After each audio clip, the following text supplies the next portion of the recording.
The old gum tree is a symbol of European settlement in South Australia.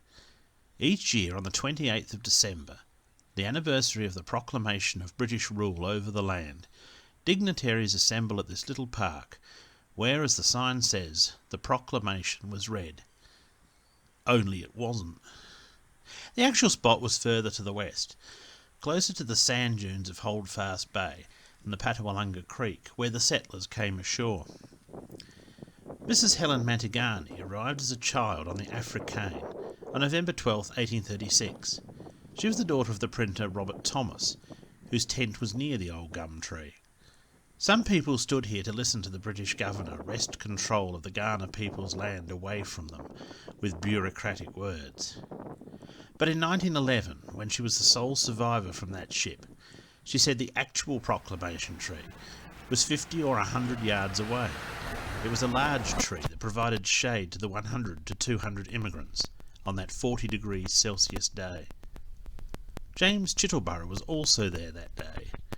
He had come on the Buffalo with his family in December 1836. He was only 4, but in 1913 he confidently stated that the old gum tree was not the original tree. John Thorne, who was with the Surveyors Party, was interviewed in August 1895 and said that there were 3 trees at the spot, bent over into arches, but that the proclamation tree was a straight gum tree about 80 to 110 yards away. John Hill, the boatswain of the Buffalo, had climbed up the tree and was holding the British flag as the speech was made. Giles Strangways, another early settler who lived nearby for a month upon arrival, read Thorne's account and agreed. He said the tree was 70 yards east of the old bent tree. The actual tree is said to have been cut down for its wood long ago, and in good Australian fashion, used in the building of a pub. It probably grew in what is now the garden of one of these homes in McFarlane Street. The last person known to have been at the ceremony was Marianne Fisher, who died on the 18th of June 1927, aged 100.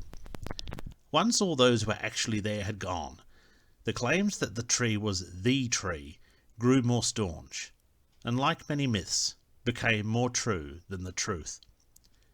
The old gum tree was not all that old. Bent by the sea winds, it had died before 1900. People had carved their initials into it and hacked off chips and splinters to take away as souvenirs.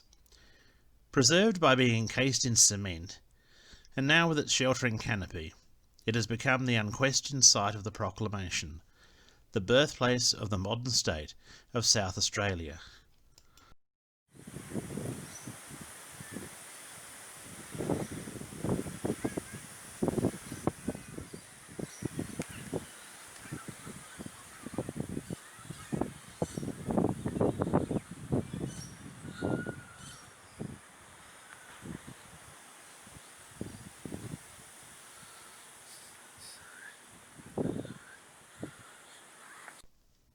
These iron carronades are originals.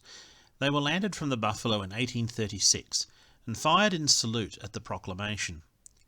By 1894 they had been left ignored at Glenelg.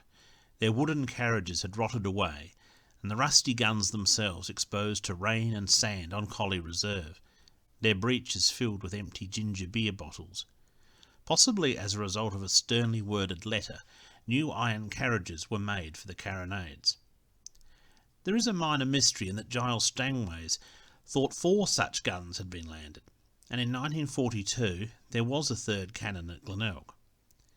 They were still on the foreshore in the 1970s before being moved here. The 3rd cannon is in Glenelg Council's museum, the Bay Discovery Centre. If there ever was a 4th, its whereabouts are unknown.